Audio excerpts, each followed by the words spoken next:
و... أنت لو تشغل تفاكيرك بعيد من الهلال وتنتبه لأوضاعك وتترك ملفات الجدال، راح تنعم في حياتك بعد ذا الانشغال، وراح تشعر وقتها انك كنت وسط المقبرة. وكان ودك يا عزيزي المحترم تاخذ بطولة. فكر بهذا الكلام اللي من اعماقي بقوله، طالما انك منفرد بالدعم وارقام السيولة، شد حيلك لا تضيع فرصتك بالشوشرة. يا كبير العاصمة هذا مكانك يا الزعيم، الصدارة لك مكان وما لها غيرك نديم. والله ماني هلالي واني اهلاوي صميم، لكن الكلمة امانة والوجيه مقدرة، والهلال اللي عصب راسه وللعليا مساره، الهلال اللي عصب راسه وللعليا مساره، يستحق اني يصفق له على رد اعتباره. عزتي للي برغم الجدولة فك الصدارة، شكله بيرجع على الريوس طريق الدحدرة.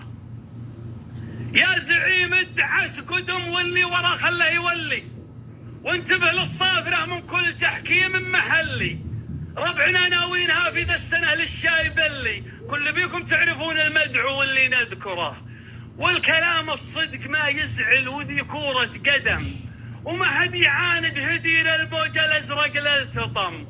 انت قدامه مع كل احتراماتي قزم، الذهب والمجد والتاريخ فيه مسطرة.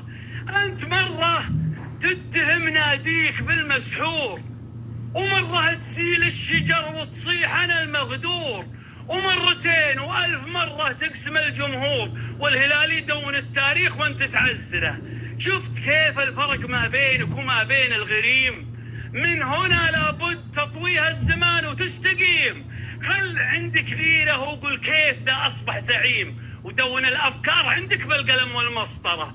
ما هو بعيب انك تفكر مثل تفكيره، وما هو بعيب انك تأثر مثل تأثيره.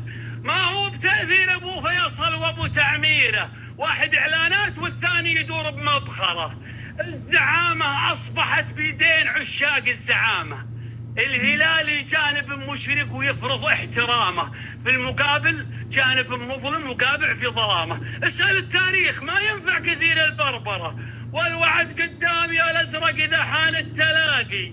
ان خذيتوا او خذينا في الكبار لهم مراقي، لو تقولون الطحالب او نردد يا طواقي، كلنا قطبين والخاسر ضروري نشكره. سلامتكم. الله عليك.